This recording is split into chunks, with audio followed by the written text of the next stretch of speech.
And welcome to you from the Kawasaki Todoroki Stadium, where Kawasaki Frontale still really await liftoff, 10th in the J-League, which is nowhere near where they want to be, one of the great J-League sides in recent seasons. They've won only 7 games in this campaign. They come here after defeat against an upwardly mobile Nagoya Grampus 8 side.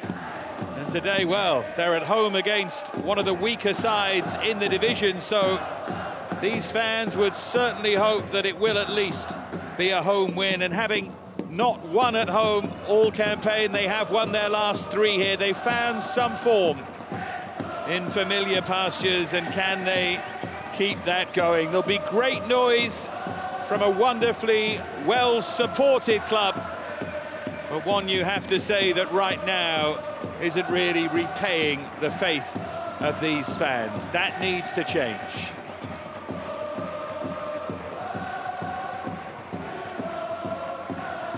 We've had great entertainment before the game, as we so often have in these J-League matches. A Formula One car whizzing around the track surrounding this pitch. Great noise from the supporters, and now a fanfare.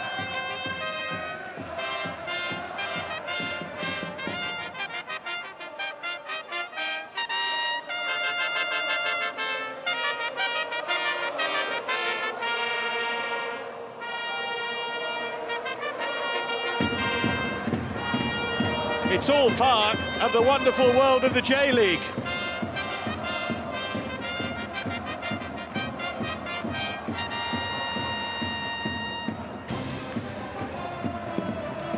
Quite the build-up. We wait now for the teams to make their entrance.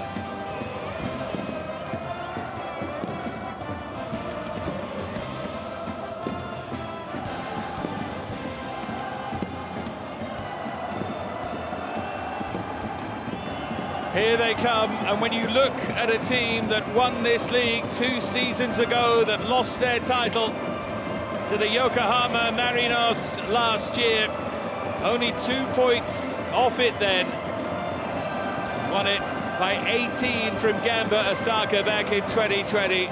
That's why this fan base is so passionate, and that's why these players feel the need to deliver for them. For Yokohama FC, well, having lost their most potent player, Koki Ogawa, to European football, to NEC in the Netherlands, a team that was short on goals, maybe even shorter.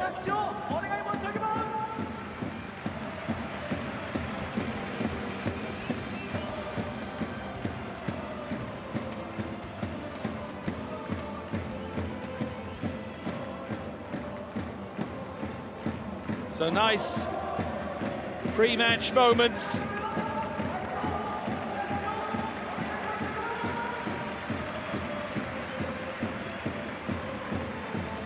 As I said, time for liftoff for Kawasaki Frontale. I'm not sure about the Yokohama FC body language, not at all, but that can be misleading, of course.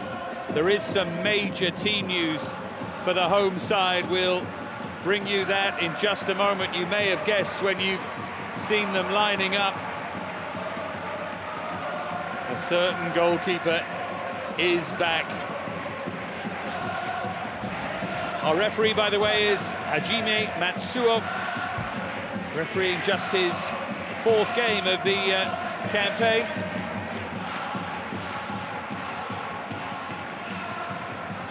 I don't think the number 12 is going to get a game. Well, Toru Anike makes 3 changes to his Frontale team. The big one comes in goal, as you've just seen. Sung Rong-young replacing Naoto Kami Fukumoto for his first J-League appearance since April the 15th. That is by far the most significant of the 3 alterations. Ryota Oshima and Daiya Tono also drop out, replaced by Tatsuti Seko and Shin Yamada, as Aniki continues to search for that winning formula.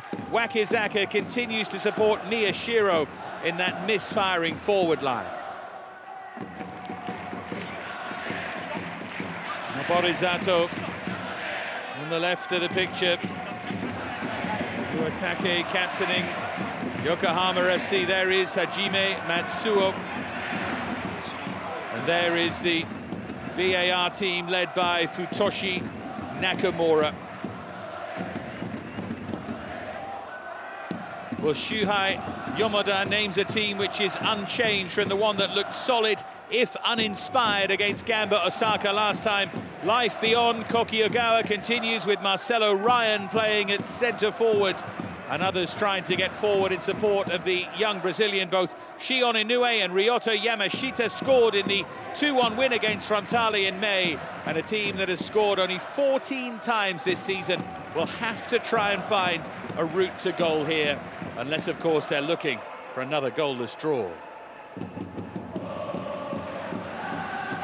Both coaches under pressure in different ways, really, both facing very different expectations.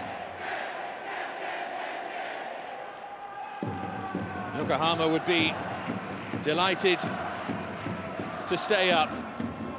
There's the player who's back for a Kawasaki side that wanted to be challenging for the title and really are nowhere near.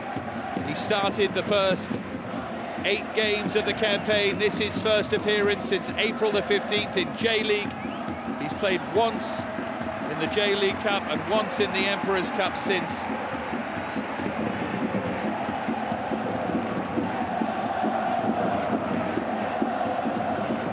What they crave here, these Frontale fans, is a routine win.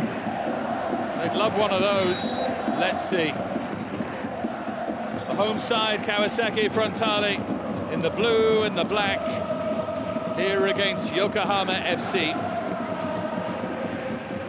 So much still to play for in this J-League season that still has a good deal of juice left in it. 14 games to go after this one. Much can alter.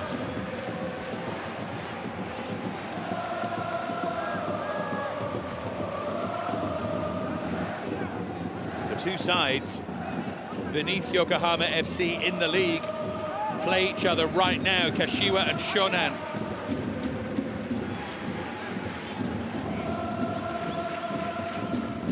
A very early corner here to be taken by Shion Inoue, who scored one of the 2 goals in May when Yokohama pulled off a surprising win against Kawasaki Frontale. In from Inoue, an early pressure as well. Was there just a little bit of uncertainty here from the returning Jung? I think there was. He came for that and he didn't get there. And that goes down as half a chance for Iwatake, who got in front of him. That would have been a nightmare for Oniki and for his goalkeeper, having decided to make that change.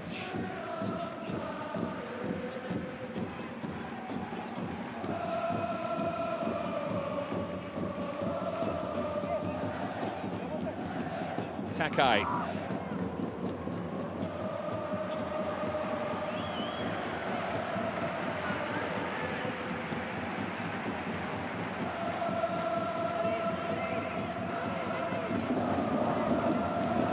Forward by Miki Yamane.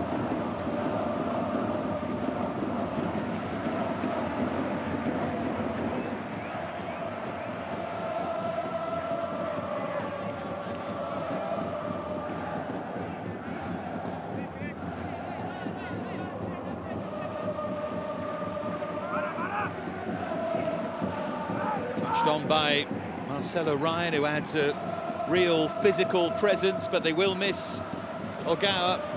Scored 26 times in J-League 2 last season, but has gone for his chance in the Netherlands on loan. Only 6 in this campaign, 3 of those were penalties, but 6 of their 14 goals overall. Played in field by João Schmidt, the number 6, the Brazilian, who's probably been Kawasaki Frontale's best player this season. Runs out of play over on the far side.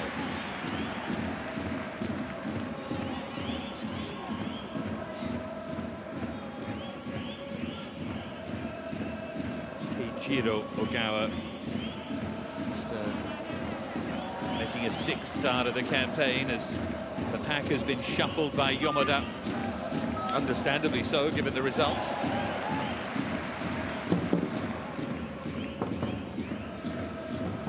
Inoue.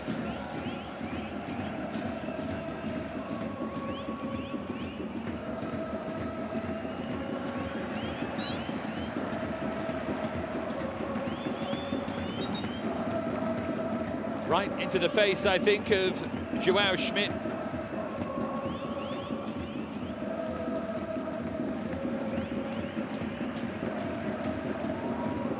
Just there.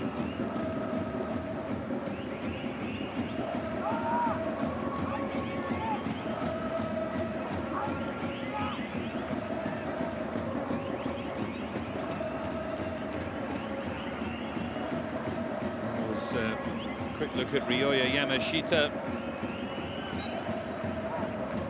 Did score against Frontale in that win in May. Not been prolific though in this campaign.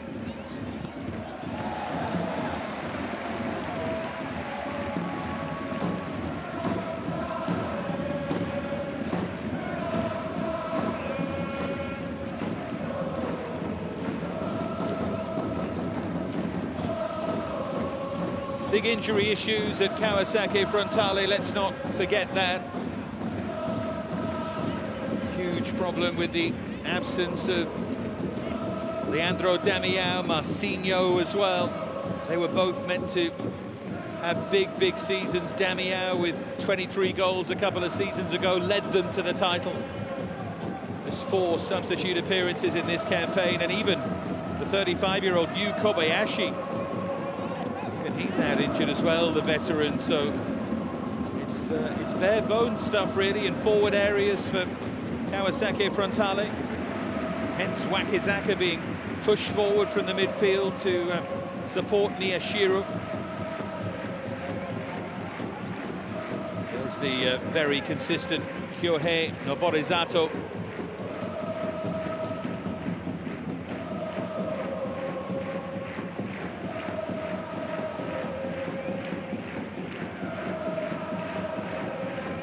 Youngster Kota Takai now making his 7th start of this season, just 18 years of age, which is increasingly the trend in the J-League, that younger players do come through from academies and so on, but historically 18 is incredibly young and remains so.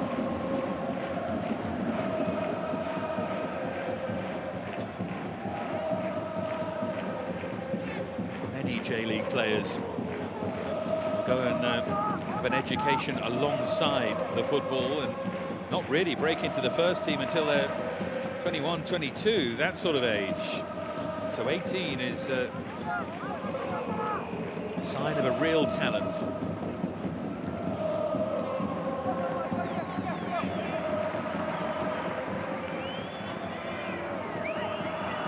Miyashiro with a poor touch. Hooked away by Lara. Now Yokohama FC on the counter, and so dangerously as well. Keeper comes out and makes a significant save for him in terms of a confidence boost, but could Keijiro Agawa have done better? Kawasaki Frontale just caught cold. Yuri Lara hooking it away, and then it was intelligent play from Marcelo Ryan. The pace of Agawa just took it too close to the keeper. They were treading water, these Frontale defenders. I think he's got to square it, hasn't he, Keijiro Agawa? There's a player there centrally, Yamashita in a better position, but it's certainly encouraging for Yamoda and his team. And they have a corner.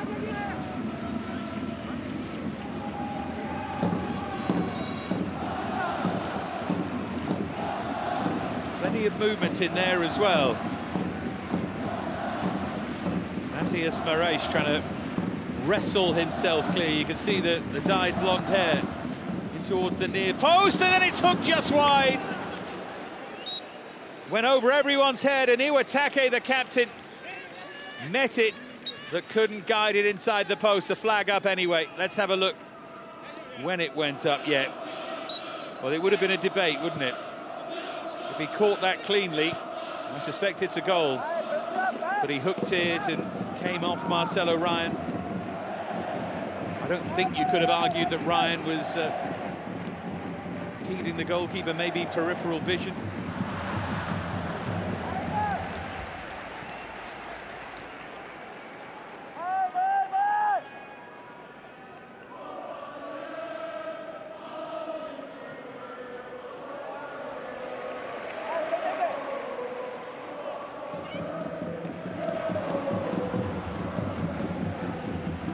Goes to the German Sven Brodersen, who was injured at the start of the campaign. They really missed him.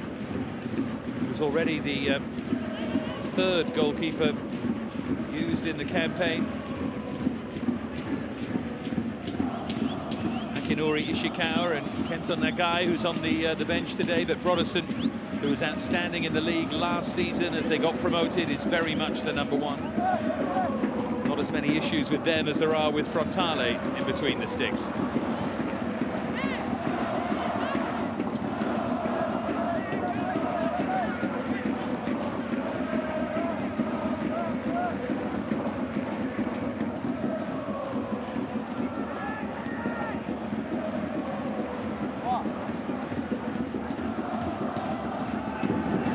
There's another error on the edge of the penalty area. Can they punish them this time? No. Pass play to Inoue. These are worrying times for Frontale. These are simple errors.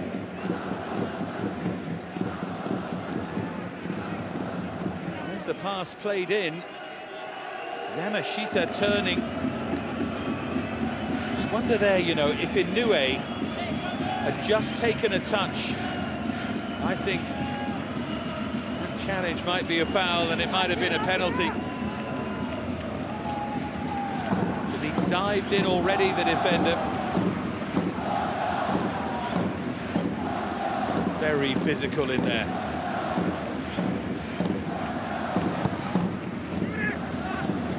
The referee has let it all go despite the player tumbling to the ground.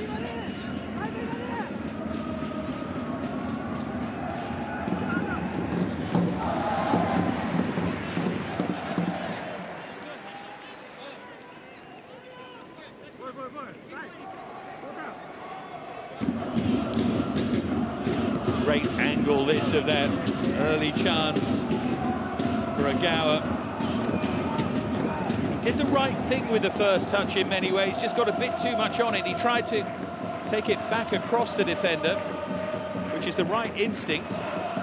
Here's Joao Schmidt now. Kota Takai. Tatsuchi Seko. Now Kurumaya.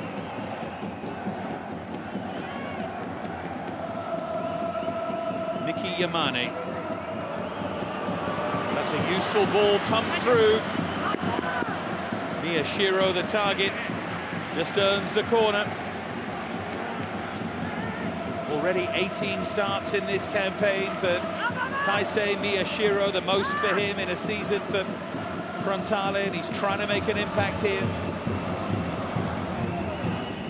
4 goals in this campaign. They need a bit more from him and from others. In towards that near post, Brodersen can't keep it out.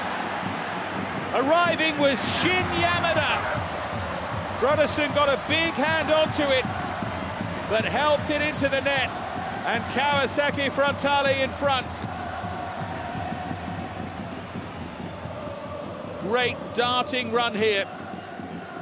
Watch Yamada holding his run, and now he goes to the near post. He's got his knee onto that. Second of the season for him, and his inclusion today suddenly looks a very good decision. It's so close to Brodersen that it's hard to be too critical. They don't really deserve it. There have been chances at the other end, but it's Yamada who scored on match day 2 against Kashima Antlers and now scores again here. Yokohama FC have shown that they can threaten, but 14 goals, the fewest of any team in the J-League in this campaign, shows just how hard they might find it from now. A team that's third bottom, remember, of the league.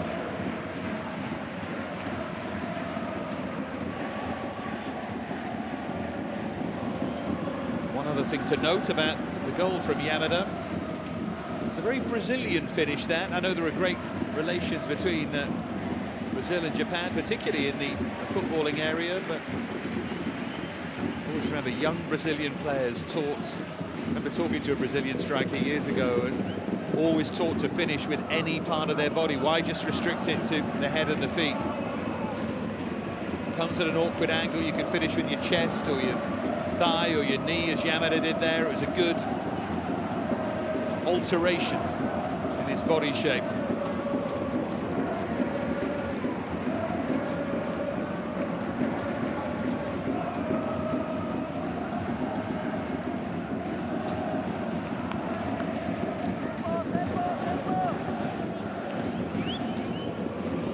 Schmidt. A lovely curving pass, but Brodersen quickly off his line.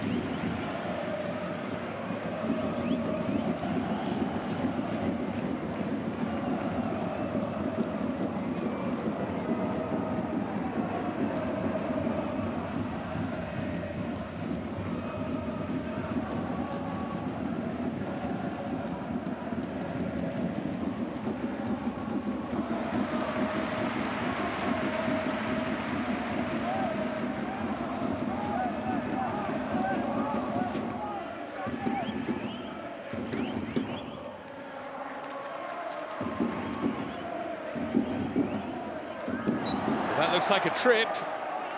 Fairly clear one there as Tatsuti Seko tried to push forward, and he may just have tripped himself there, which is why it wasn't a yellow card.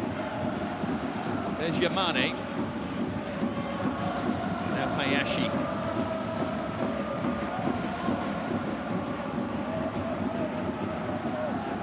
Shin Yamada with the goal here for Kawasaki Frontale.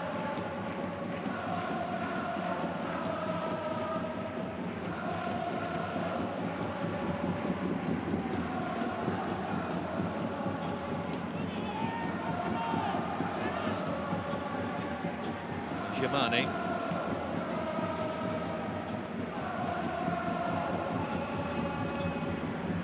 Now Akihiro Ienaga.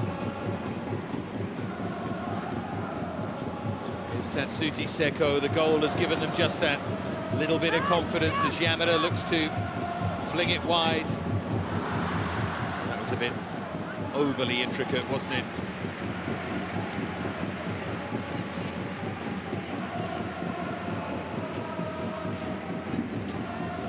Movement though. They're making Yokohama FC work very hard defensively. They've got to stay switched on, and that can be difficult too over a period of time.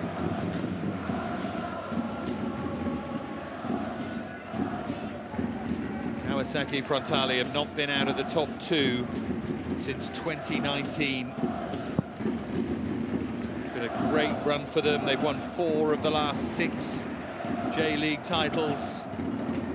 Not champions, of course, at the moment. That's the Marinos.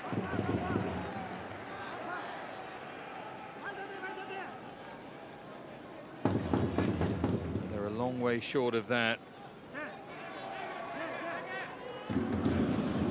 As things stand, if they were to win this game, they're 12 points short of second. They'd have to have a stellar run towards the end of the season, they really would. And, well, never say never, but it just hasn't felt too likely. Big game coming up next in the J-League for them. They're away against the Yokohama Marinos.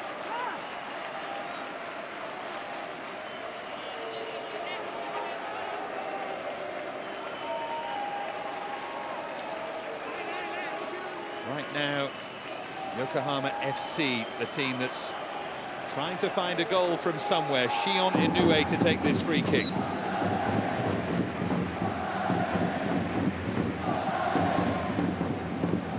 To balloon Schmidt well over the crossbar.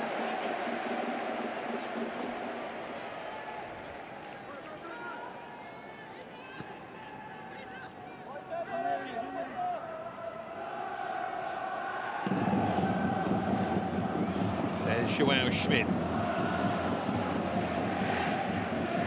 MEIJI YasudA.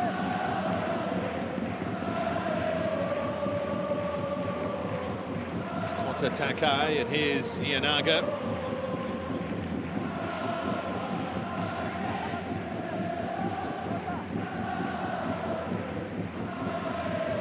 Back with Takai.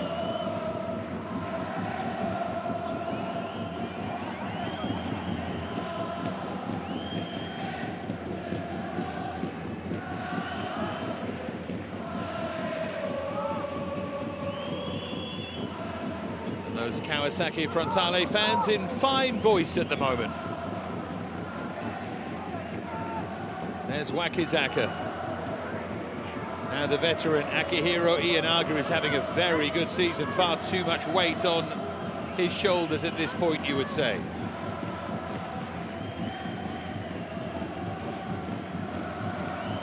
MEIJI YasudA. Tatsuti Seko.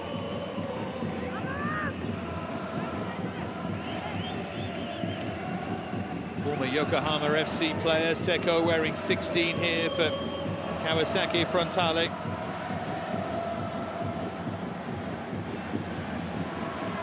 He got the goal against them. And that loss against his old club in May. He rolls it forward here.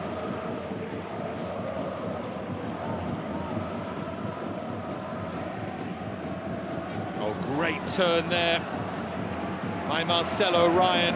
He's trying to accelerate away here. That's superb running from Ryan, and then he just eventually runs down a blind alley.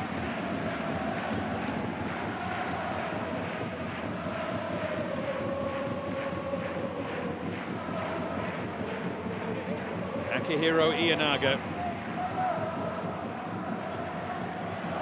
On the charge, Wakizaka. Now Miyashiro. Wakizaka really an attacking midfield player who's just being asked to play that little bit further forward. Forward by Seko, back for Wakizaka. And the follow-up is, I think, always flying wide of the near post from Noborizato, but Broderson feeling the need to pounce across and save it anyway. It's well wide, isn't it?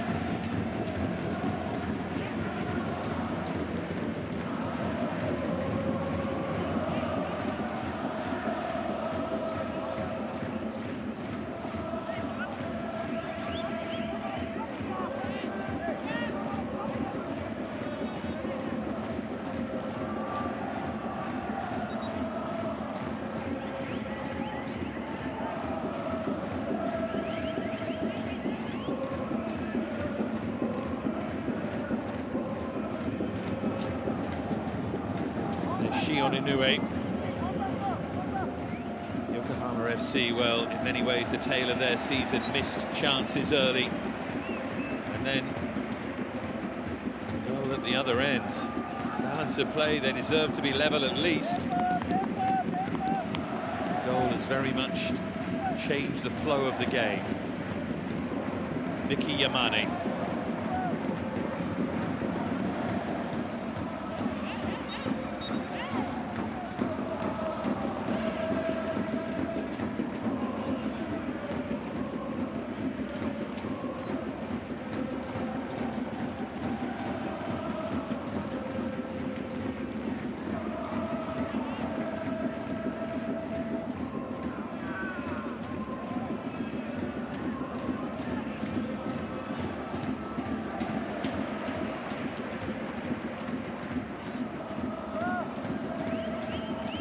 Here's Joao Schmidt.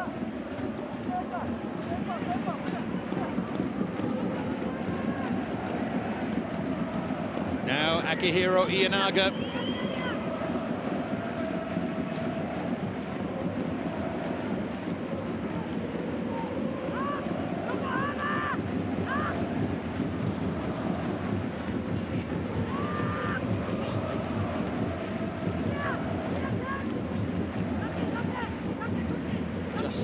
find that attacking rhythm here. Frontale.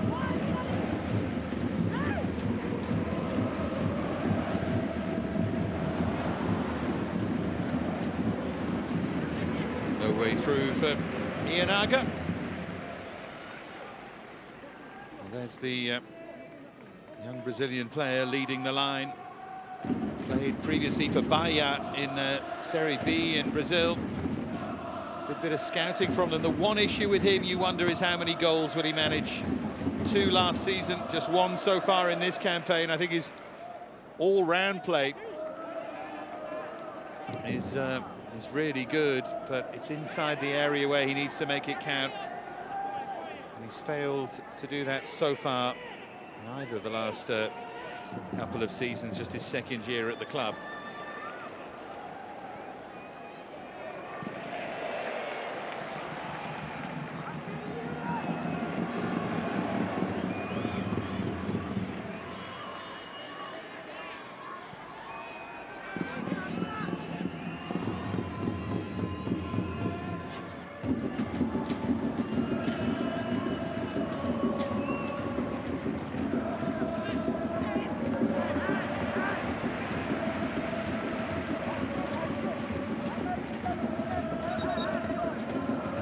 I think was caught as he tried to play that pass out wide.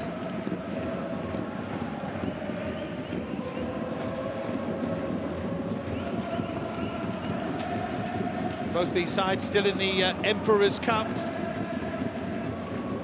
Frontale next are at home against a famous name in Japanese football, Mito Hollyhock. They play them in the 3rd round of the Cup. Yokohama FC head to Kochi United. They both got important J-League games, the Yokohama Marinos for Frontale and Sanfrecce away for Yokohama FC, another very tough game before they play Vissel Kobe at home. And when you look at this run of fixtures, you could easily see Yokohama FC being bottom again in 3 games' time, just 1 team to be relegated from the J-League this season. And even though that makes it less likely that it'll be you, it still could be you.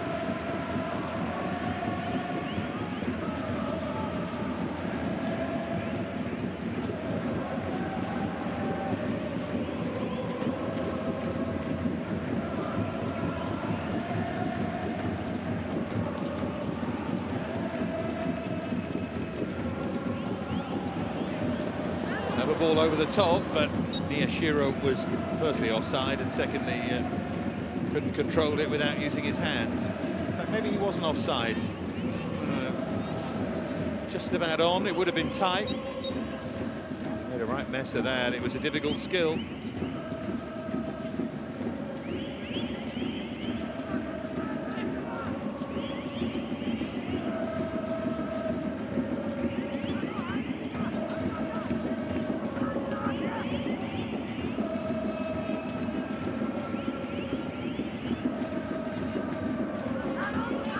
Attacking.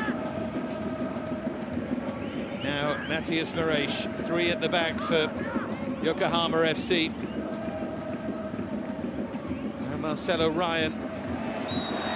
His foul and yellow card. I think the referee just run out of patience because he was breaking up the counter-attack. Not actually that much in the challenge, but there's enough. And in fact, he hooked him, didn't he? He hooked the leg as well.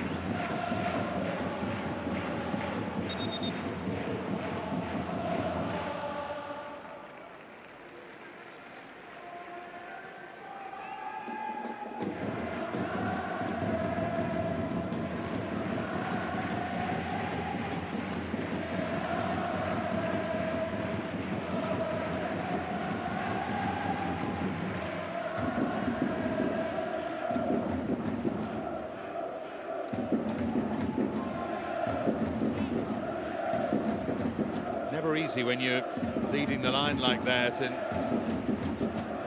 just having another look at that maybe to see if it was a kick or something. That's all I can imagine, but nothing in that at all. But yeah, leading the line like he is and ploughing a fairly lone furrow now on a yellow card, it does not make life any easier for him. Just can't quite be as fully committed as he was. An older player, smart enough to cope with that. It's hard when you're 21, still learning. It's Kurumaya. Oh, it's beautifully worked for Ienaga. It was a little bit of a lazy finish, that, from Ienaga. He's almost had a casual swing at it. He comes short.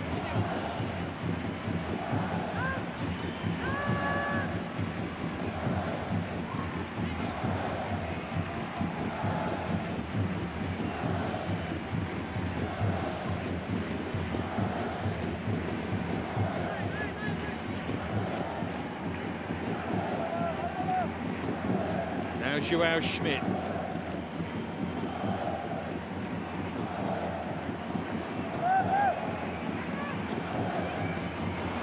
That's zipped in really well to the goal scorer, Yamada. Matthias Moraes was furious here, I think, about the way the midfield players in front of him just let them play. See how deep he went to try and cover. Instantly turned and was screaming at his teammates.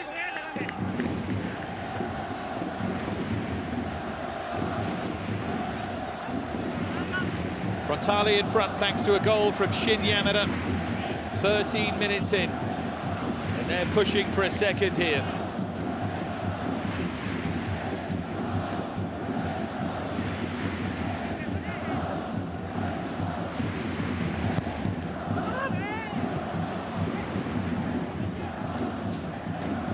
Ended up being a good defensive header, that, under a bit of pressure. Seko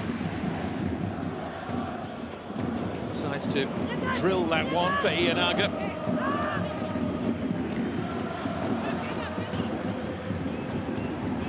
That's ballooned back across and hooked up in the air by Yoshino. See, this is where Ryan needs to be really careful. Careful where he puts those arms. He felt he was being fouled.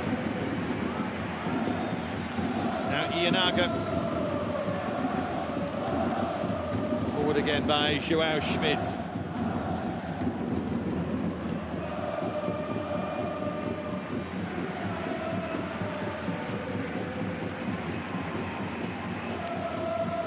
Wakizaka for Joao Schmidt again.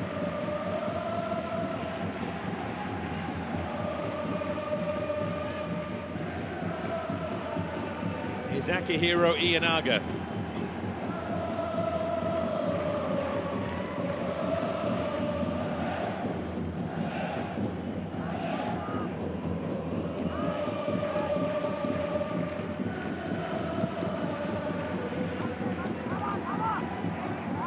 Big climb there from Ienaga.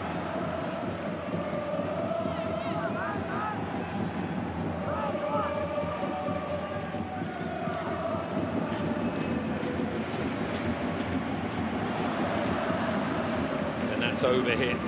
The attempted pass for Yamada. This is what Frontale needed to do, was allow him to anchor things, Joao Schmidt, and then get others getting forward in support, not just Wakizaka, but the likes of Yamada. That's exactly what happened with the goal, and that will delight Toru Oniki. There's Shion Inoue. Under pressure, swept forward by Brodersen.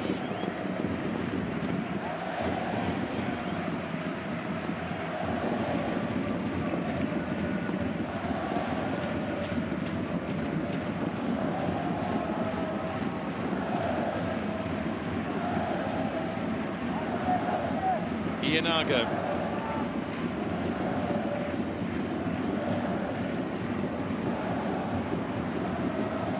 Well, they've worked this really nicely. What about the challenge? Penalty. They will have a look at this. It was one of those debatable ones, but once you dive in like that, I think you're in trouble.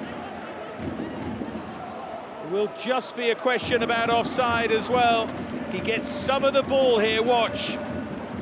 But he's making the challenge from the wrong side, and I think that's fair enough. It's a good decision from the referee. Yamane feels he got enough of the ball, but I don't think they'll overturn this. You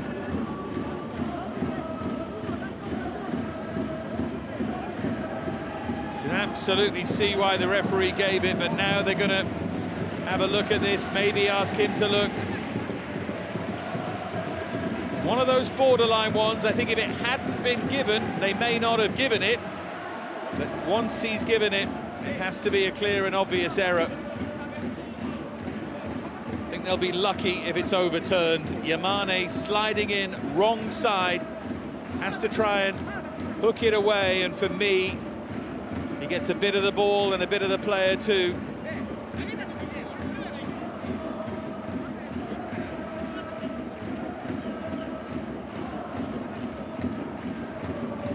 Here it is again, Wakizaka playing it round the corner. Oh. See the contact with the ball, you could also see the contact with the right boot of the player. Letter of the law, for me that's not a clear and obvious error. For me that stays a penalty. I still think they're unlucky, but the player was caught wrong side, so therefore had to make that challenge. They may get away with it, but I think it's in favour of Frontale. It is a difficult one.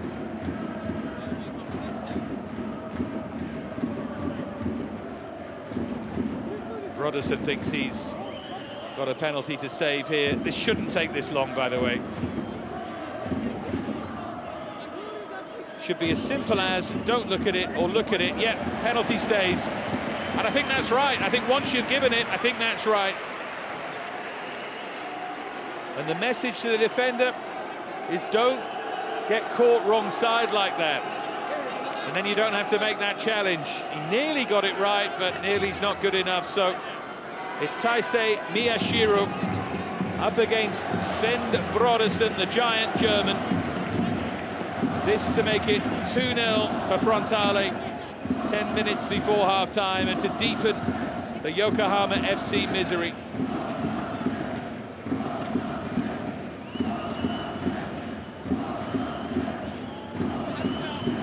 Allowed to move along his line. Miyashiro for goal number 5 in the J-League this season. To sweep home from the spot, and he does so. Smashed it down the middle in the end. Almost knew that Brodersen would gamble and throw himself one side, so took the risk.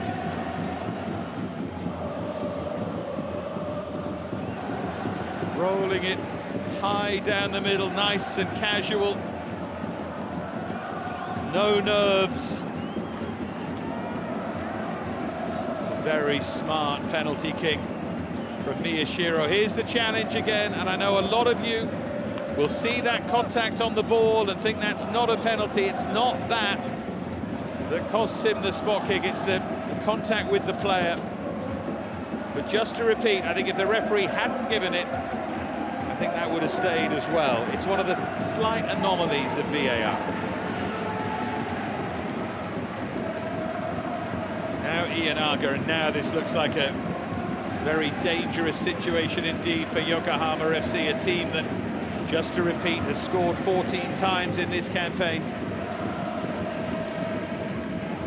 Picked up just 2 points from a possible 15 ahead of this, having had a really good upturn in form. They won 3 in 4, including against Kawasaki Frontale, but this has been a different story. Forward by Ienaga.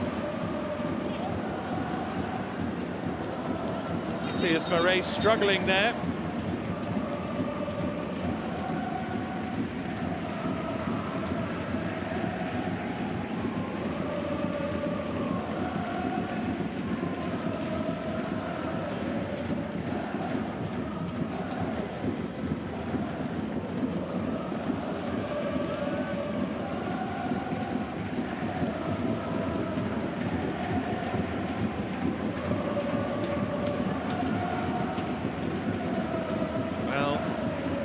Be a bit happier, but he knows there's a bigger picture here, and things are not going as they should really with his side. This would at least be 4 in a row at home after failing in their first 5. It was being talked about earlier in the season, the fact that Frontale just couldn't win here. Managed to stop that trend.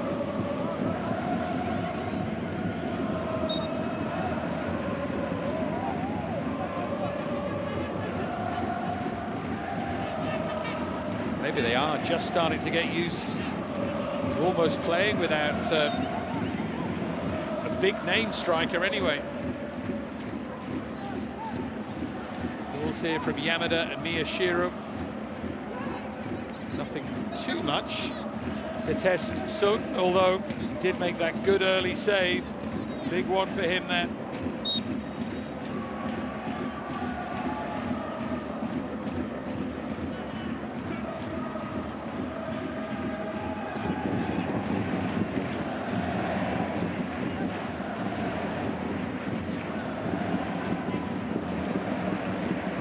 Slightly overhit in the end. The target was Moraes.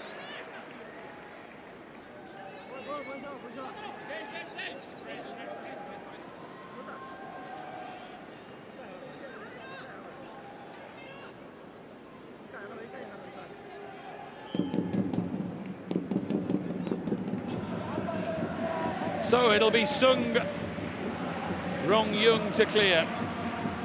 Actually played as a centre-half when he was a younger player, but then adapted to become a top goalkeeper. 67 caps for his country.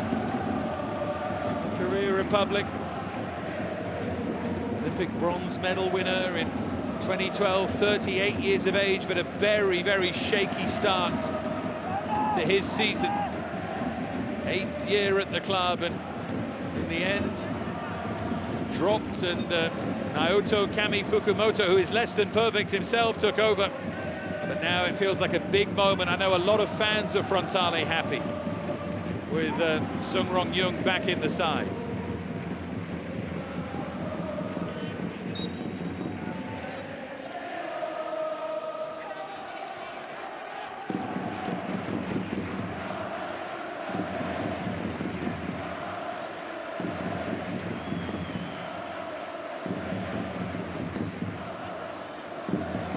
Ball fizzed in, and Moraes actually rose and did pretty well to guide that towards the far post.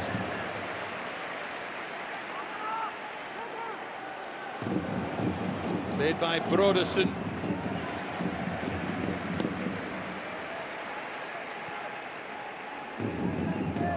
Now Kota Takai.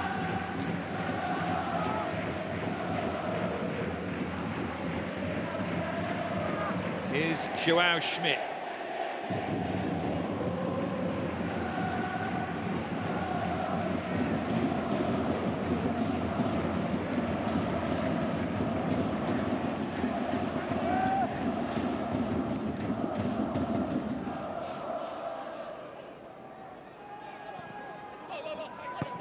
Matthias Moraes now.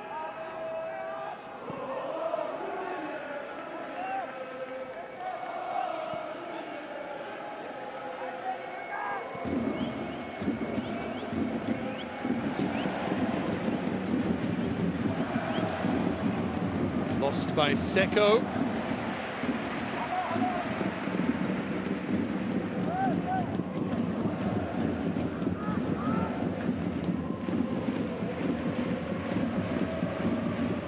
Well, that's a really poor pass. Maybe a lifeline here for Yokohama FC, but again, they can't take the chance. This time, Yamashita, who scored against Frontale in the win in May. He read it well. Could he have just played Ryan in? Maybe. He's entitled to go for goal himself here, just got the angle slightly wrong. And those, I'm afraid, are the margins.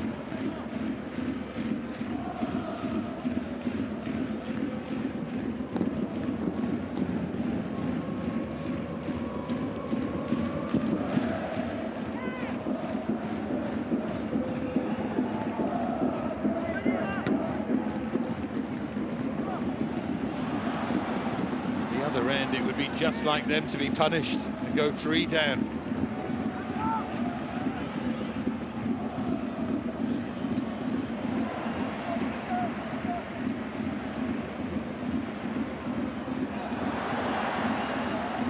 done by Marcelo Ryan, and indeed by the referee to let that go. There was something reassuringly old-fashioned about that challenge, but nothing wrong with it as such.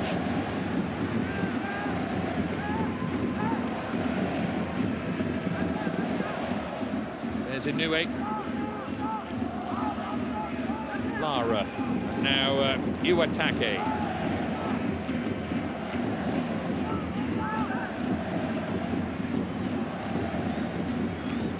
It's a decent hit, but straight at Young. Bit better from Yokohama FC, but is that lack of a cutting edge going to cost them here at the moment? It certainly feels that way.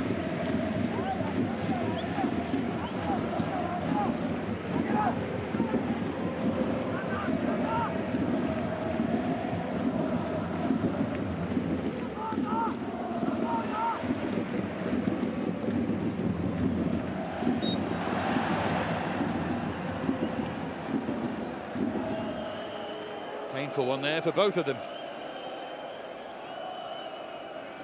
Foul is certainly by Yuri Lara, but he almost comes off worse in the end.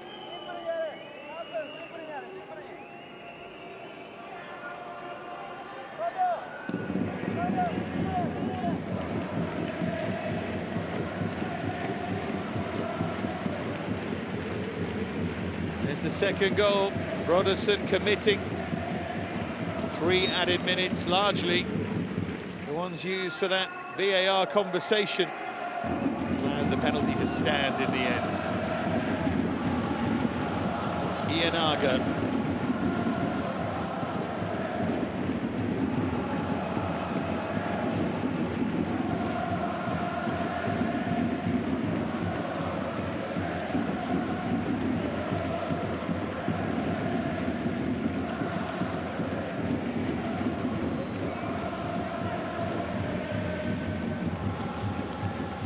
Touch there from Ianaga. Header won by Noborizato. There's Joao Schmidt. Now Wakizaka. Here's Yamashita. Just missed that good chance. Now Marcelo Ryan. Yamashita stayed in support of him, but great recovery challenge by Takai.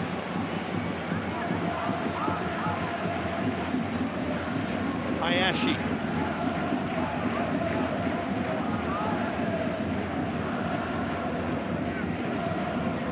Forward by Yamashita. Yuri Lara making a rare foray forward and now out of position. Here's his opposite number, Joao Schmidt. And the foul by Yamashita as we tick towards half-time here.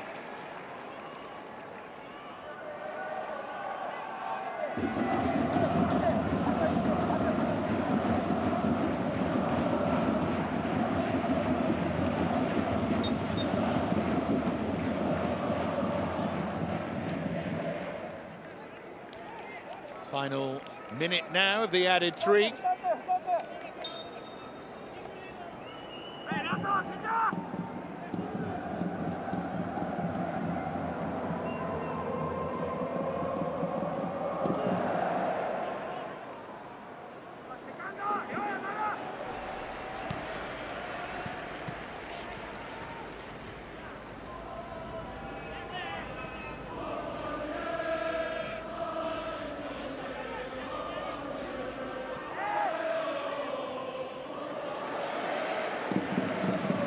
Well, if Frontale could add a third here, that would probably be the end of that.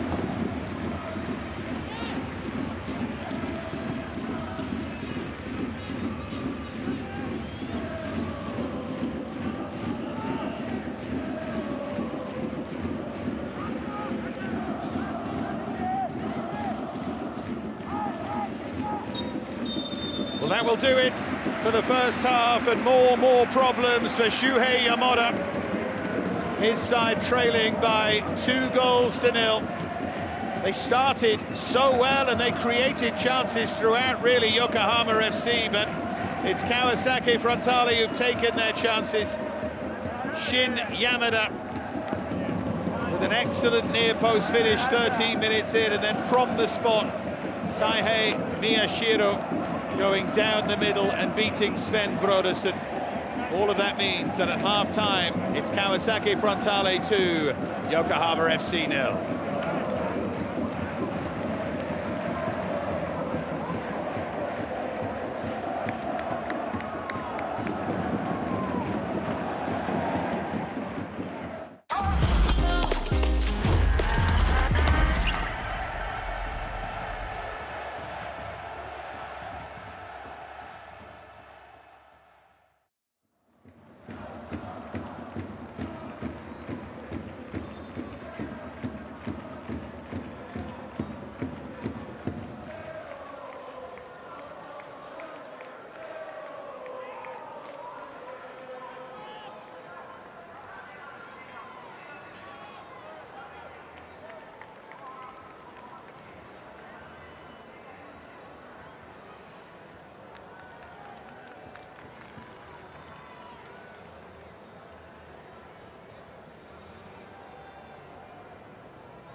So there's the team huddle of Yokohama FC, who trail here by 2-0.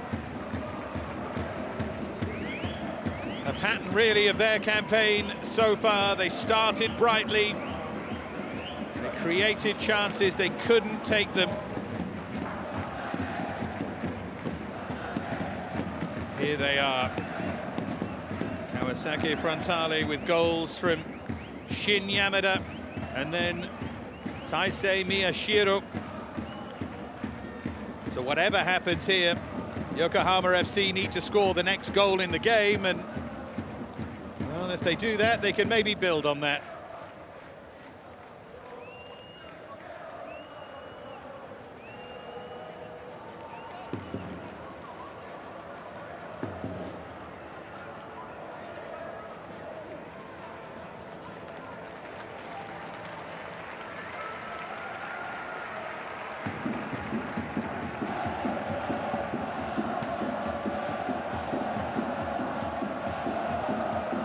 Two-0 then, the home side lead in complete command. Well taken, near post, enterprising finish, and then the penalty.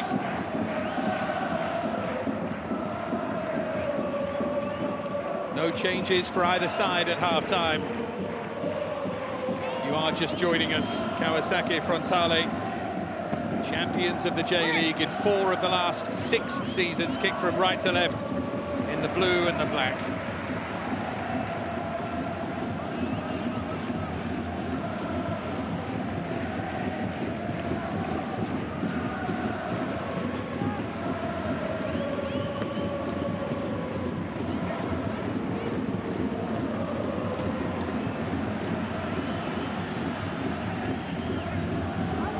Can they start the second half brightly and take advantage of it?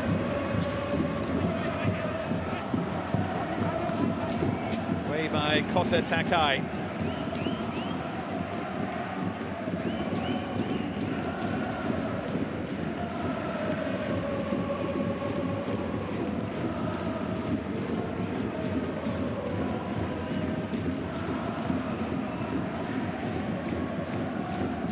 Forward by Brodersen.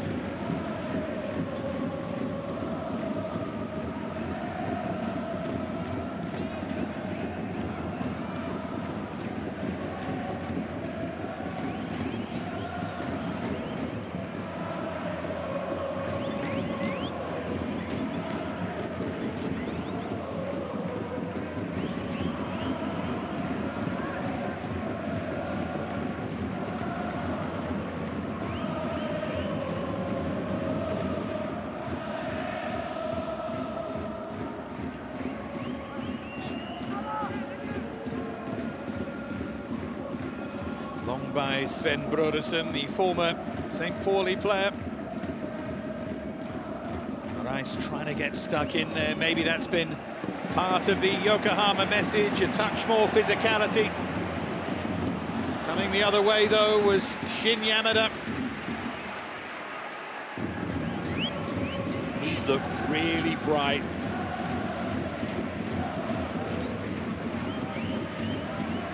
Sometimes getting on the score sheet can do that to you. Did that nice and early, and look at the difference it makes.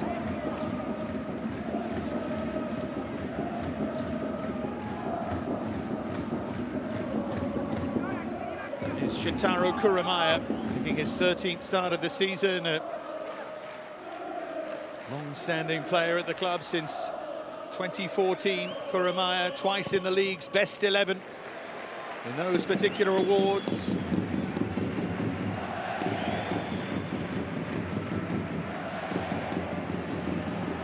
Should just be shepherded out of play, and is. And there's a bit of a tug on the shirt as well.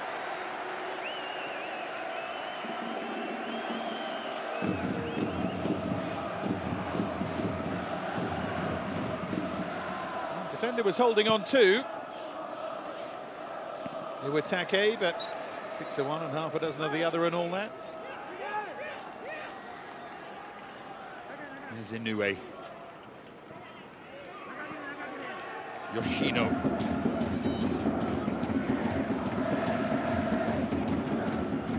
Yamane. Lovely flick forward there from Miyashiro. There's Noborizato, and back with Miyashiro.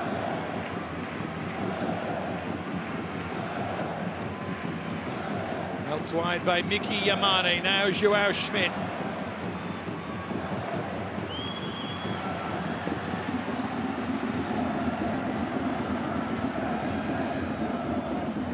Aimed towards Marcelo Ryan, the pass from Yamashita. There's Wakizaka.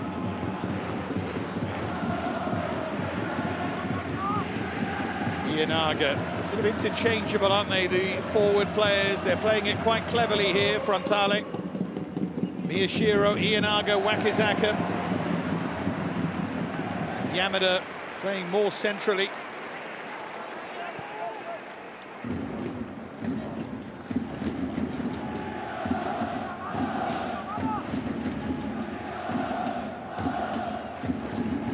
Problem with that system, without prolific centre forward. The games when it breaks down and doesn't quite work, and you've almost got nowhere to go then, and that's what's happened to them a bit this campaign. If they had Damiao as a spearhead, score the goal in those 1-0s when you're not playing particularly well.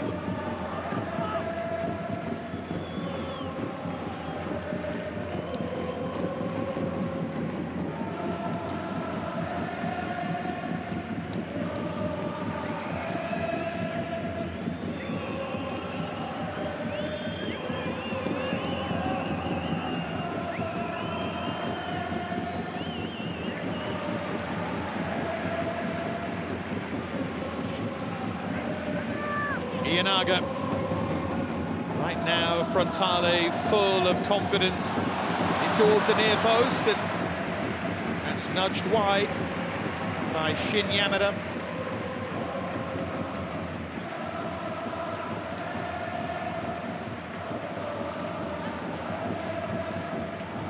See, again, we see the signs of that really good movement of Frontale here, and it was Yamada, just like he did for the opening goal, who made that run to the near post. Ball was behind him on that occasion, though. Here's Brodersen.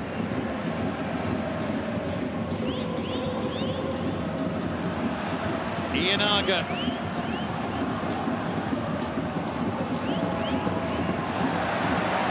Moraes it was who slid across and then lost out. And then it falls kindly and is driven via a deflection wide by Wakizaka. They can't believe he hasn't given a corner.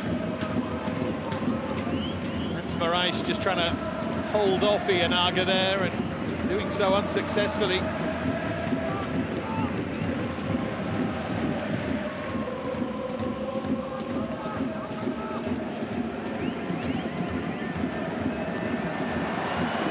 Oh, and it's stolen away. This for 3. Brodersen with one save, and the chip is really poor from Ianaga. But Seko will feel with the initial chance he might have scored. Ianaga has to hit that with power.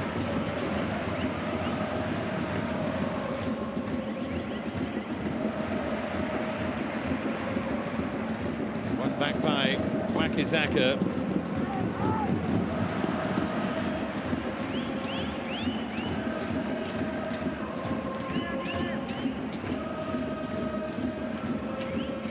Inoue.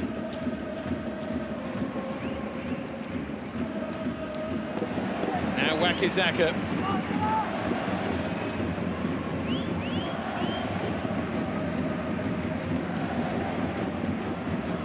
Joining in is Naborizato. Scored a couple of times from left back this season, his first goals in 6 years. In the mood for more there as he drifted towards the edge of the area.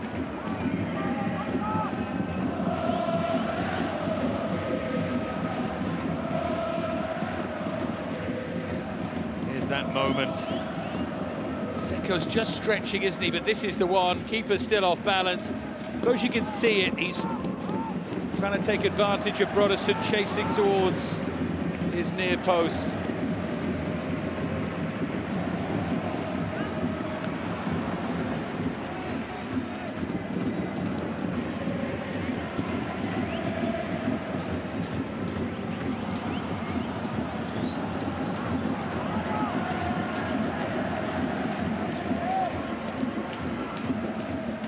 Second yellow card of the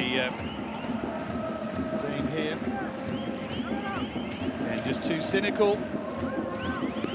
You can see the frustration there of Yamashita.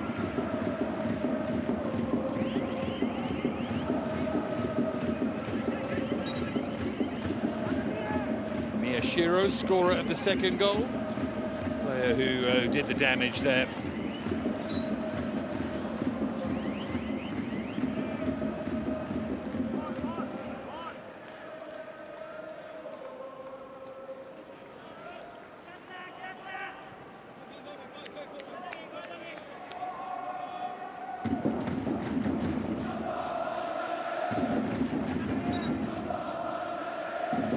Do you have to start almost targeting games if you're Shuhei Yamada? I'm not sure they can afford to, but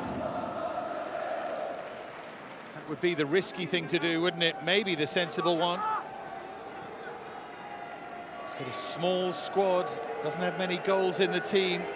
They are clearly capable of decent performances. Those 3 wins in 4 tell you that, but consistency has not been there. A lot of that is due to fatigue.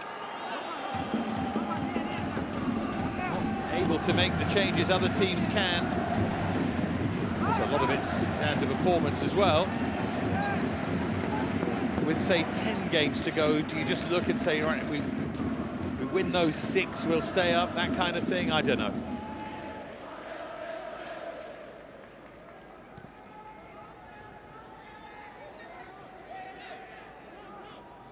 There's the save again from Brodersen.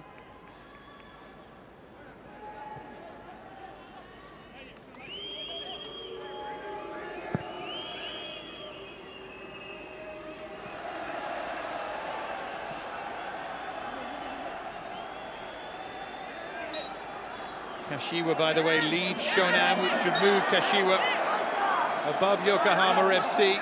Bit of nonsense there. Yashiro needs to be careful, having been booked.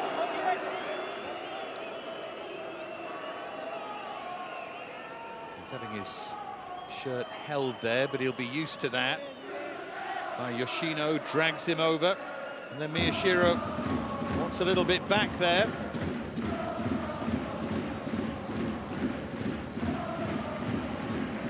I think that's all okay, isn't it?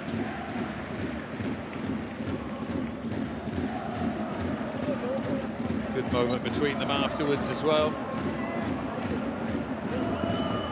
That's how you deal with it. No need for any more nonsense.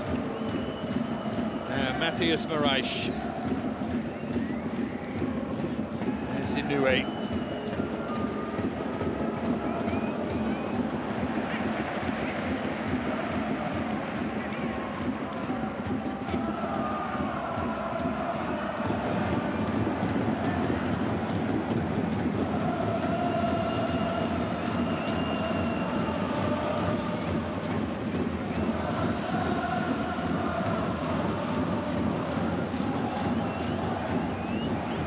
Wakizaka,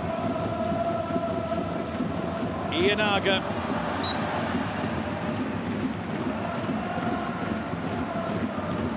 Matthias Moraes came off worse there, the right knee causing him pain. They clattered into each other.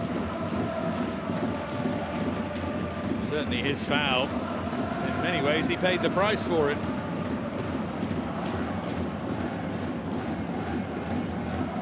His 7th start of the season. He's one of those who's come in and done well, having not really intention wasn't for him to be a pivotal player at the back.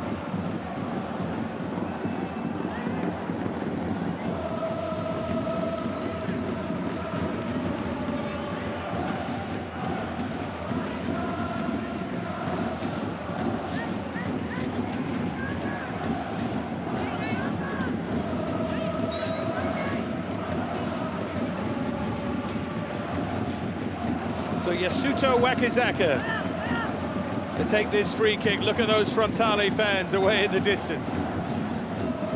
It goes deep, it's Ianaga's header. It was clearly something they'd worked on and it nearly paid dividends. They got the first 2 bits right, but nobody was on the end of the header.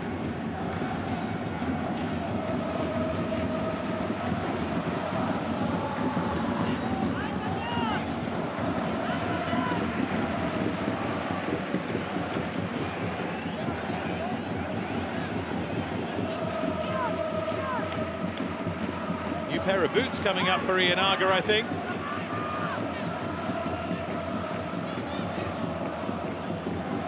Don't see that too often these days.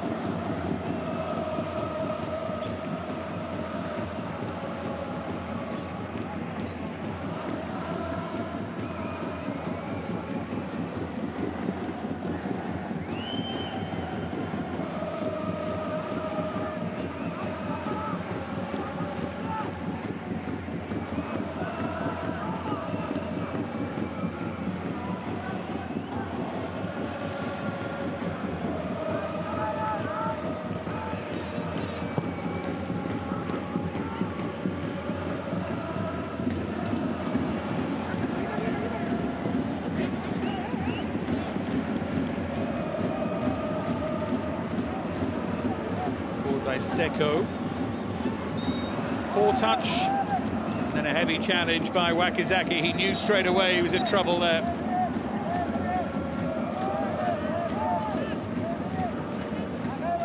Sort of compound the error, don't you? Having made the initial mistake and then flinging yourself into a challenge that you can't possibly win.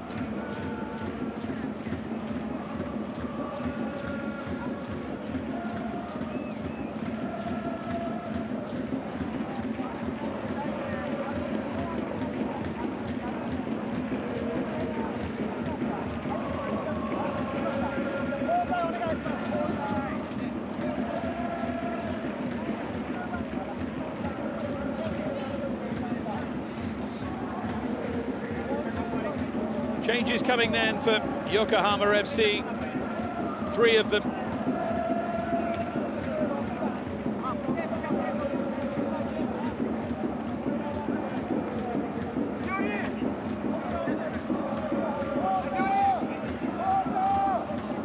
Saulo Mineiro replacing his countryman Marcelo Ryan, yet to make his impact on things. In for a 7th substitute appearance, looking for a goal. Tomoki Kondo is on for Hayashi. Sho Ito, who good forward player, on for Agao, who'd gone very, very quiet.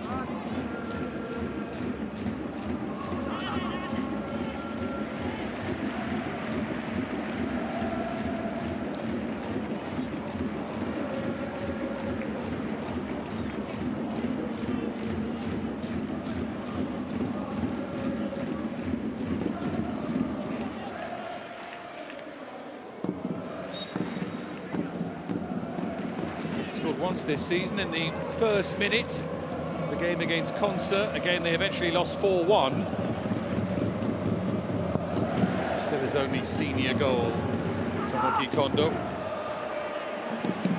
There's Yuri Lara. It's been an interesting battle of the 2 holding players from Brazil. Here's Saulo.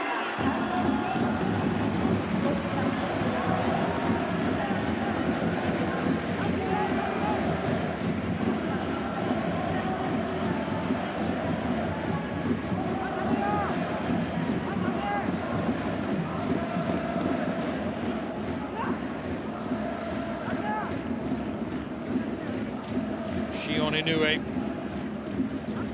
Yuri Lara.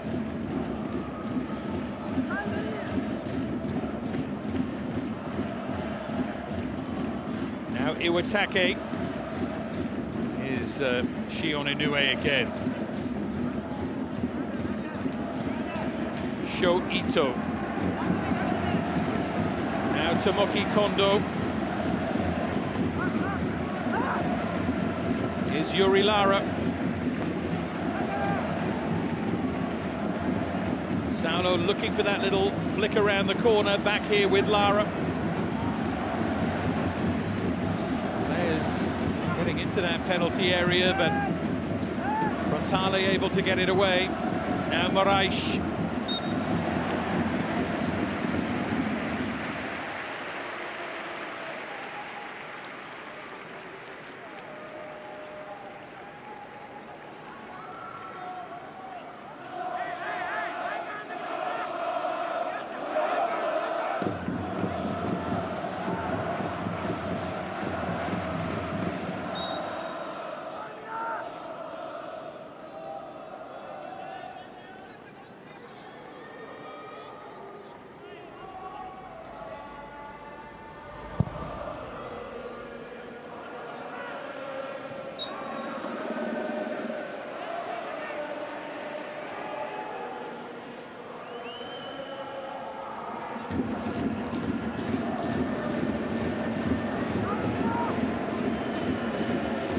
Here's Yuri Lara. It's beaten to it there by Joao Schmidt. 25 minutes remaining here. No real signs of a way back for Yokohama FC, but on On the plus side for them, they at least haven't fallen further behind. Pretty small plus side, but take everything you can as it's aimed in towards Saulo.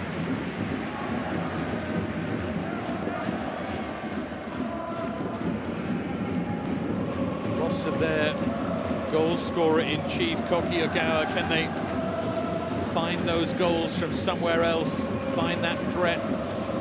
One of these Brazilian strikers who hasn't really made an impact so far needs to do that. We've already had a look at Marcelo Ryan again. Now it's Saulo's turn.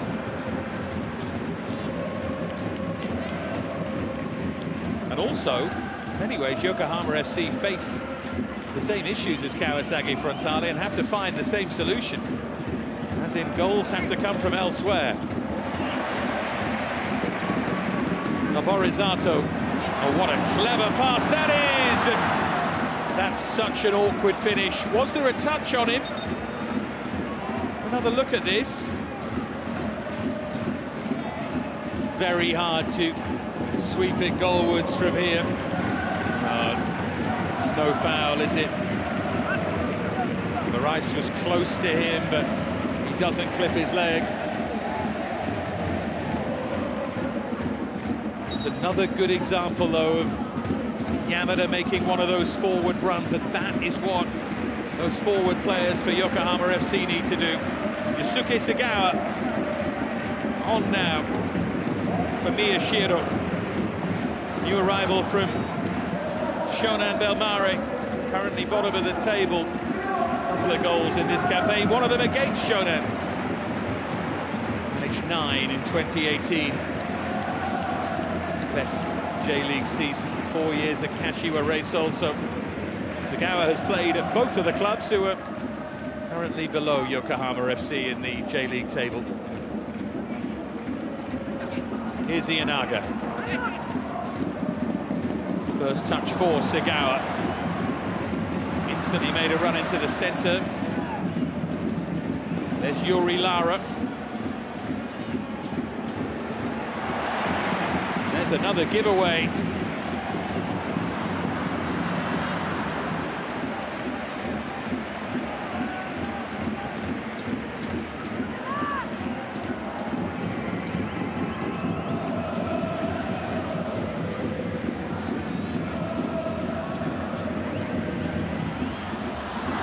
Oh, now then, how does he see that? That was very, very close. Right on the edge. Let's have another look at this.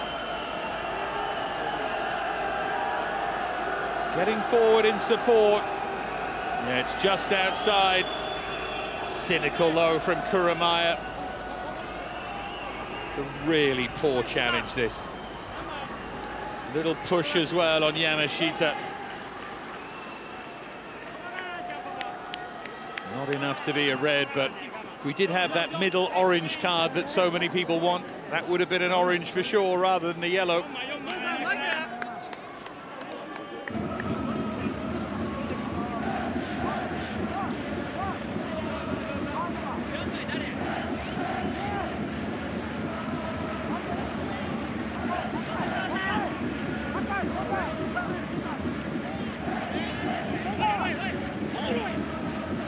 So what can they do with it? Toa Yamane, Shion Inoue, the two players who stand over this.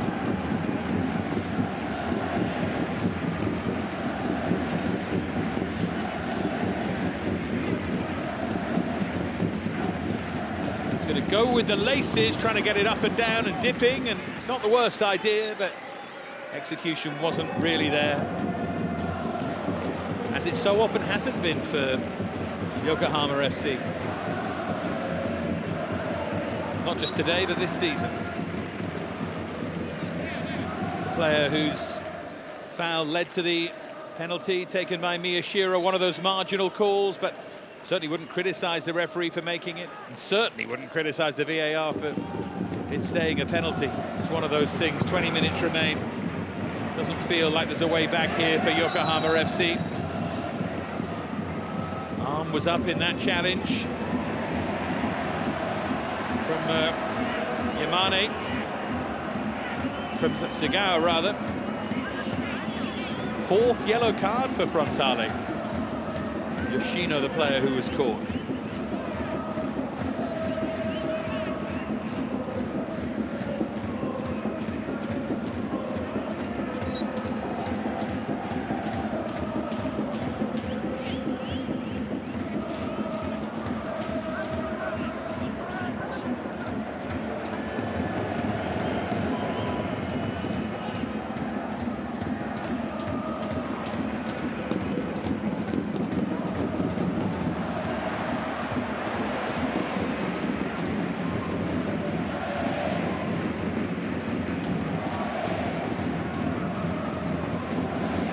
From Seko, just too strong. Once again, Yamada, the player making the forward run. Just off, I think, even if he had got there. The two players who've come in, though, today, Seko and Yamada, have done really well for Kawasaki Frontale. Yamada with the opening goal, Seko always a threat, at least a threatening presence.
Arrival from Vissel Kobe, Shion Inoue was meant to have a big impact to the club. He's done okay.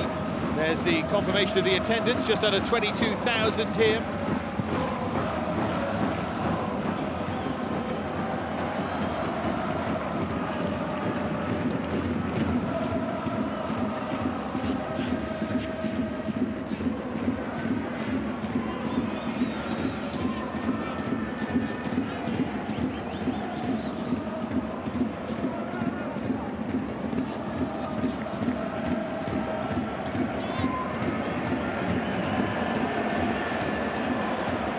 The pressure there by Brodersen.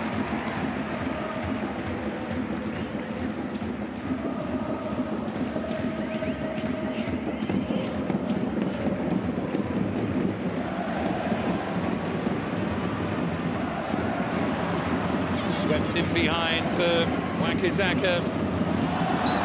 Just a little tug on the shirt there.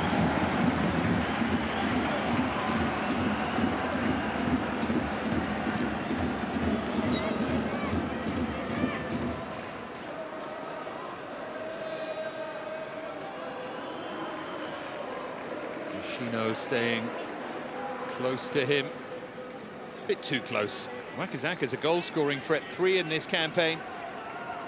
In a strange way, he's more threatening when he runs deep from the midfield rather than playing a little further forward.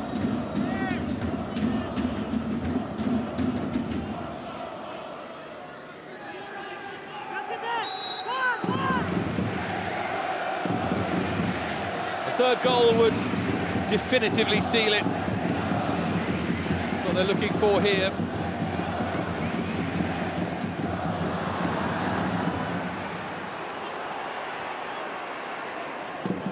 Here's Wakizaka again. Oh, that's a useful effort from Segawa. He's arguing there was a touch on this. Let's have a look. Tries to use the defender as a shield. There's a clear touch. Clearly not that clear, but the referee didn't see it. That's the second one. Yuri Lara. Can they just just ignite their chances by halving this deficit, Yokohama FC.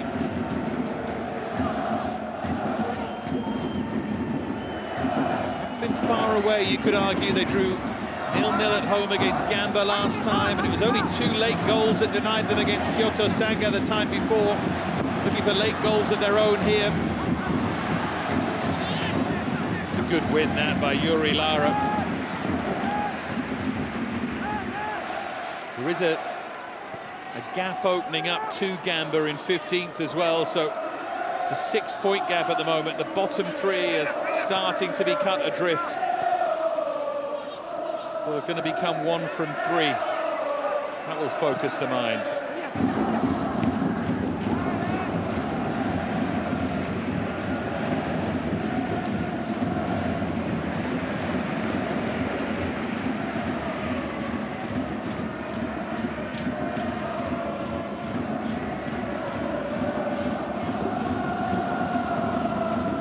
See, build-up bit was good, it was just the final ball that let them down.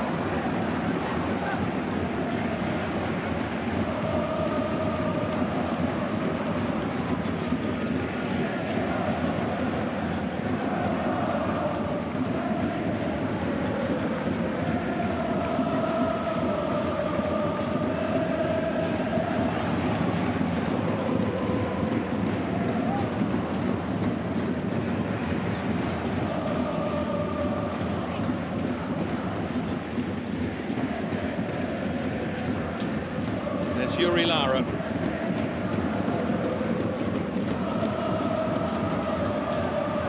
Now Saulo.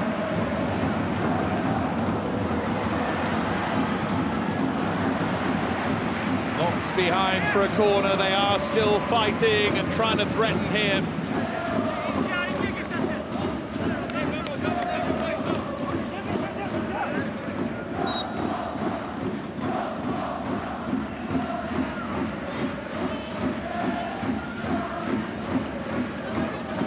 Their 4th J-League season. Only once have they avoided relegation, Yokohama FC, when they were 15th in 2020. It has been a struggle, but that's the aim in this campaign. A late point here would do them the world of good. Inoue to take this corner.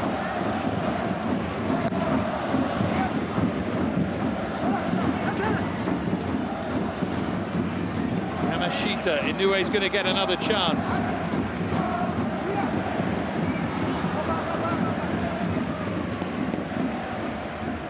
Now Kyohei Noborizato.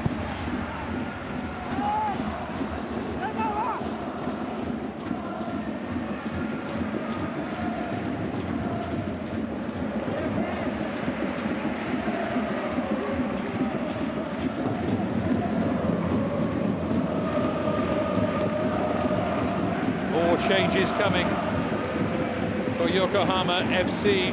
Eijiro Takeda is going to make only his 3rd appearance of the season.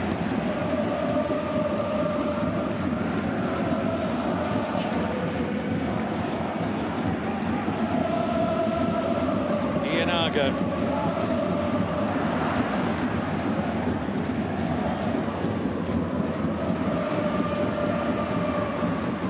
Challenge there by Yuri Lara.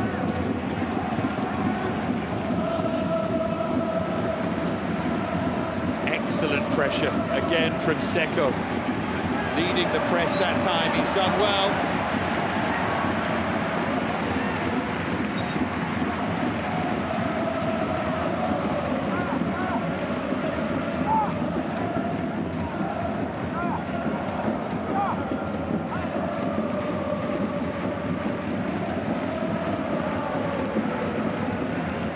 Hirotaka Mita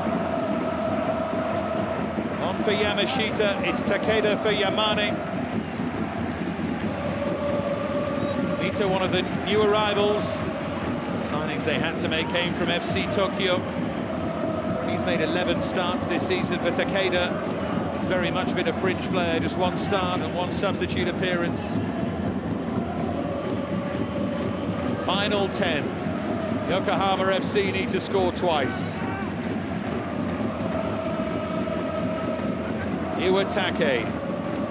Now Saulo.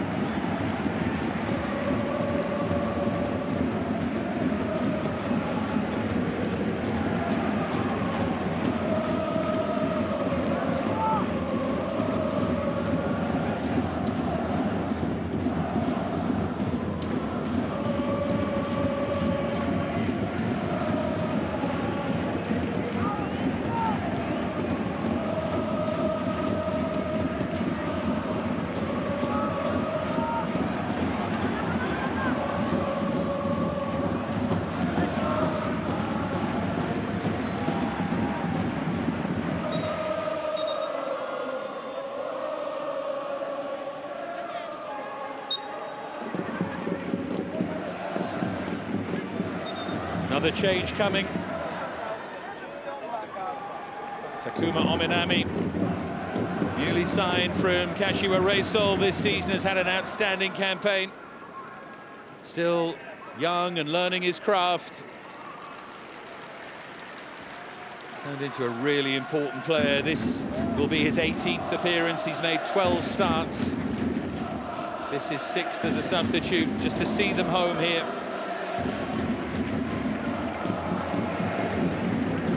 Wakizaka had a good game, making way. This is a sign that they're shutting up shop.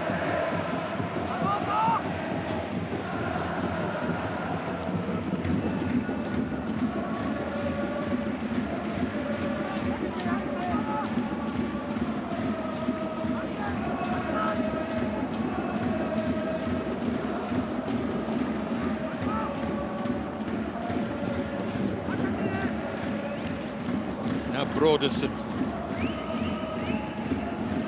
pushed forward by Iwatake. It's a good turn by Saulo.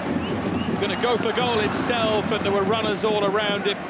And if you're going to take the responsibility there, you've got to at least hit the target.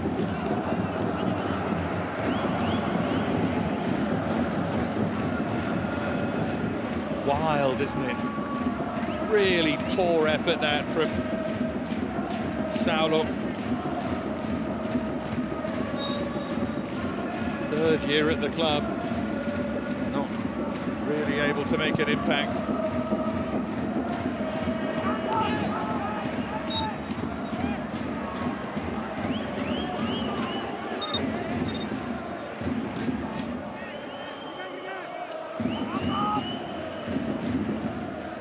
By Mita.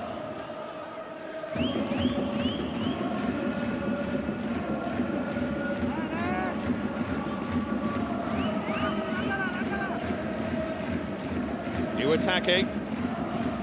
Now it's Yoshino.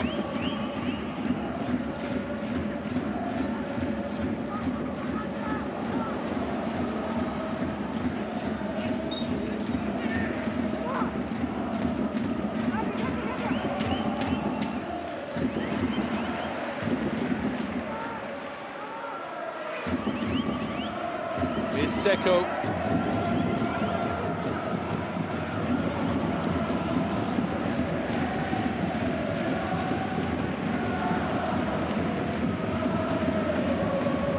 Sigawa.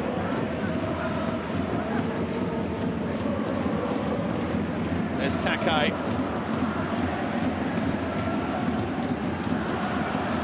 Stolen away there by Kondo. No appeal for a penalty. I think he knew he just tumbled there. That will bounce behind for a corner for Yokohama FC.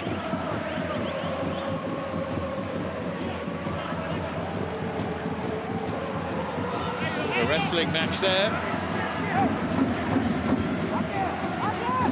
To grab one now, it might yet be on, and Kawasaki Frontale go to sleep there, and Takeda with a good hit. They won't fall asleep for this one. Takeda came from just outside the area. They switched off completely, but flicked off Shin Yamada.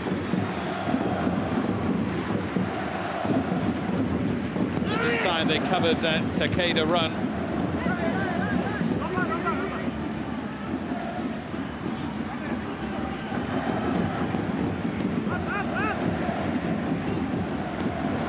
Takeda lost out. Broderson did really well.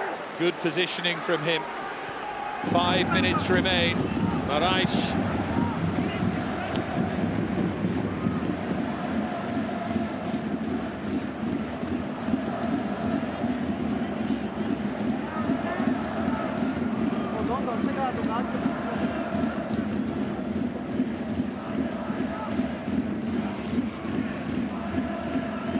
Here's Broderson. Just to float that long, and Borizato safely back.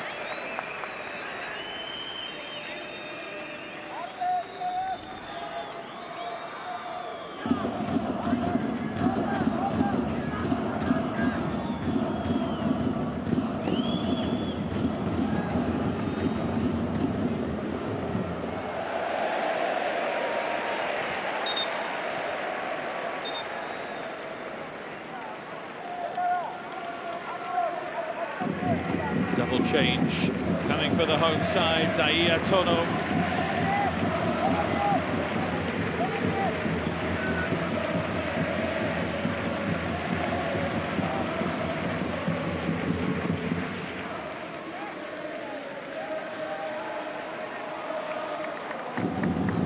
Looks like Kento Tachibanada, yeah, is on as well. There's the excellent Seko, and indeed the two who've came in are the two who go off here. One of those left out. Tono is on.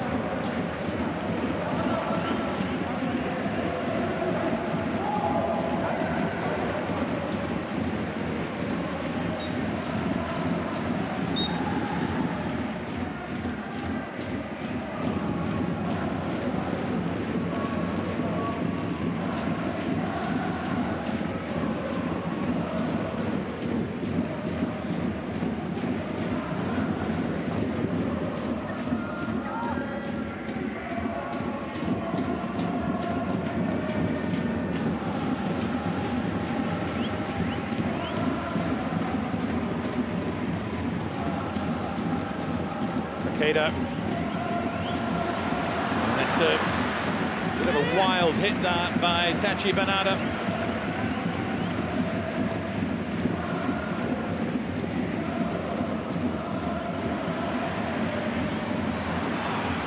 It breaks for them again, and that seals the win. Yusuke Sagawa, the former Shonan and Kashiwa player, does his two old teams a favour here and makes sure there's nothing for Yokohama FC. And Kawasaki Frontale make it 4 home wins on the spin. Great finish.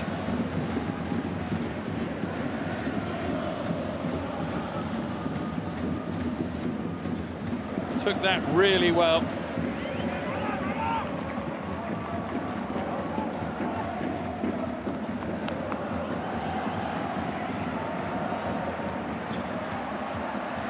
There's the outpouring of emotion from Oniki. Coming up next for them in J-League, it will be the Marinos. For now, they'll enjoy this win.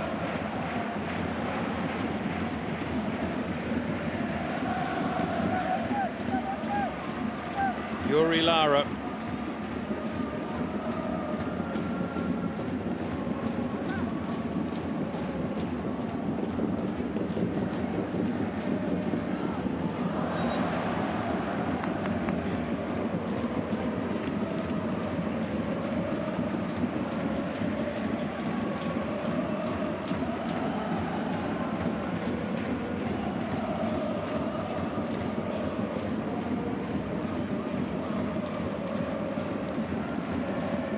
Now, how many minutes will be added, it's kind of irrelevant because there's only one winner here now.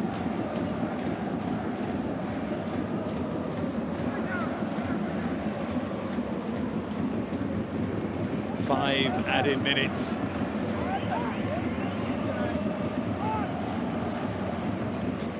Well, I suppose the goal that you might score in these 5 is maybe a place in the table, maybe the difference between relegation or not relegation at the end of the campaign. Never know.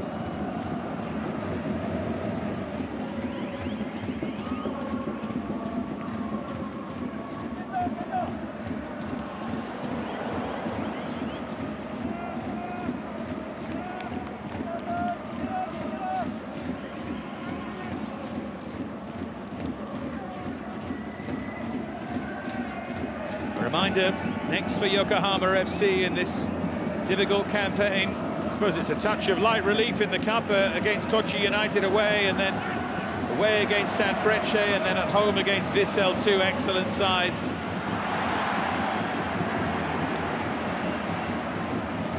Kawasaki Frontale play Mito Hollyhock in the cup here, and then they're away against Yokohama Marinos. What a massive game that is. Less so, I suppose, in this season. That's been the title decider last couple of campaigns, and then they've got Vissel as well.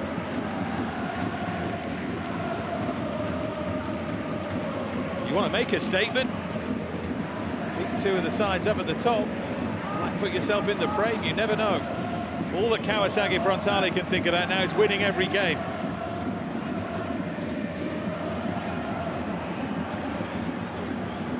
Hope that everyone else slips. It's all you can do, really.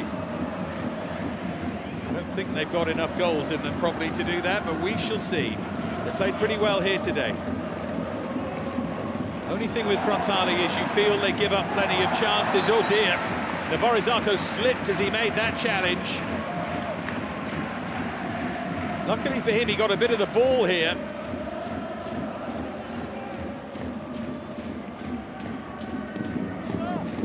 Follow through, given that we're 2 minutes into the added 5, wasn't the most pleasant. Fortunately, there's no ill effects.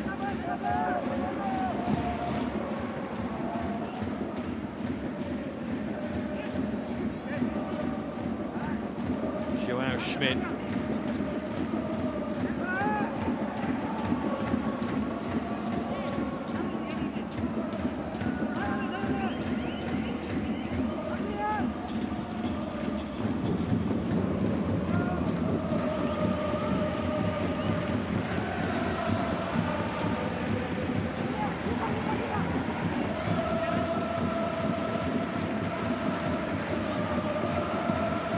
Final couple of minutes here then.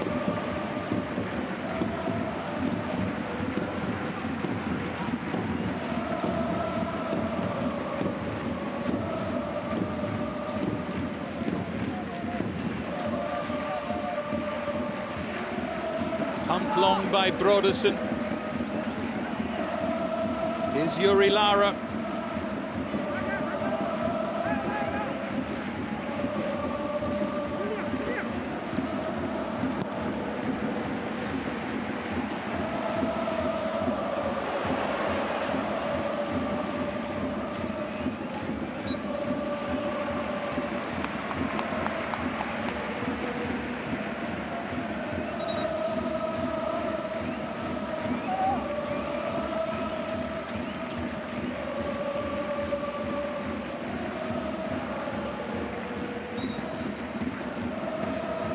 Naga at his best.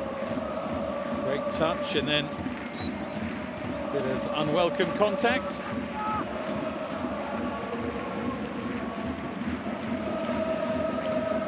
So they won the game really in the first half, didn't they? Those two goals, they just added just that little touch of gloss in the final minute of normal time through Yasuki Segawa. We always knew this could be a routine win for Frontale, although the way they've been playing this season, nothing seems routine with them, but in the end, so it has proved to be. Yokohama FC just not good enough in front of goal and not able to take advantage of those early opportunities they did create.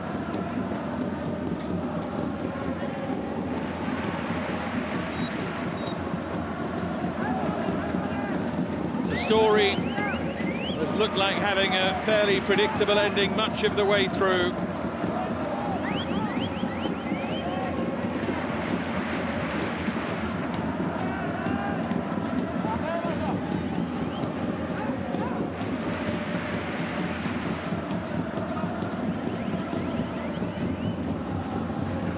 for one final Yokohama FC attack. Saulo, I think he got there, but he didn't make contact with the ball.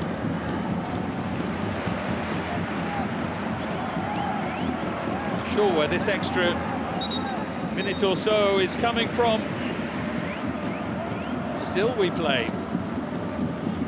Takai down, clutching that right ankle.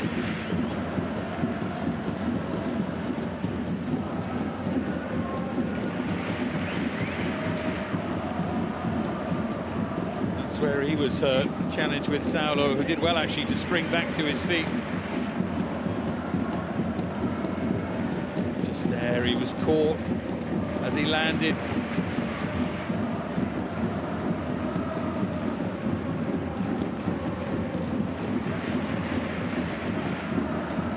Another, didn't he?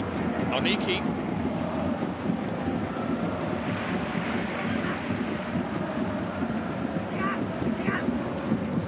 So we tick into the 7th added minute of a game that was over when Kawasaki Frontale scored in the final minute of normal time. Let's hope that the youngster Takai is going to be okay. So such a good campaign. They sort of nursed him into the first team, really, making his 7th start today.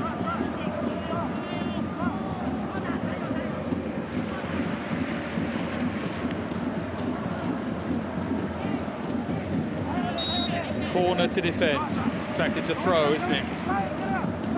Kondo with it.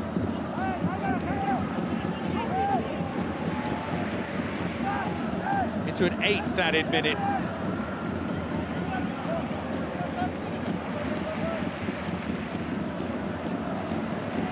Half away by Brodersen.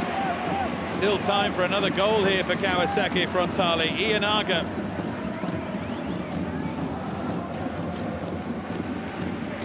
Now Tachi Banada. Here's Tono.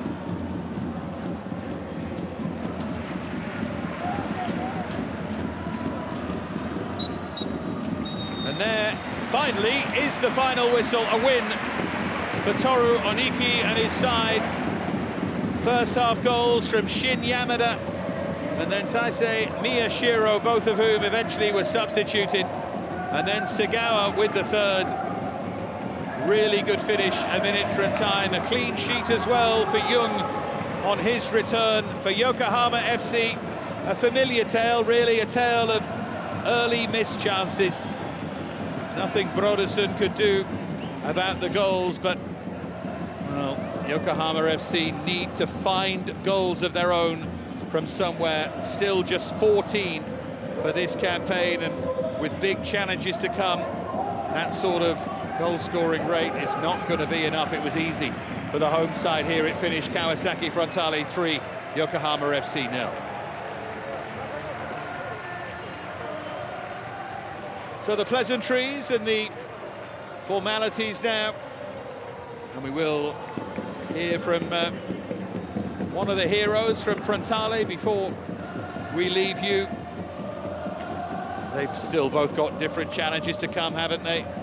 The coaches trying to do very, very different jobs, and where is Shuhei Yamada going to find goals from, I wonder? Because Frontale is starting to solve that problem. Good, strong running midfield players getting up there in support. Miyashiro, good enough as a centre forward, and they still hope that the likes of Marcinho, Leandro Damião can come back, Kobayashi as well, and play a real part in the season. But sometimes football is about adapting and finding a way, and that's what Frontale, with difficulty all around really, with suspensions, injuries, international call-ups, have managed to do so far. And really Yokohama FC need to start looking for those kind of answers.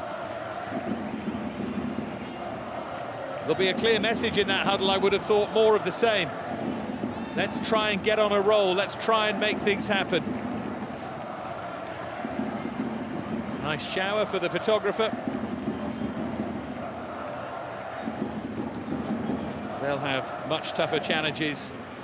The next one as tough as any, as they face a trip to the Yokohama Marinos.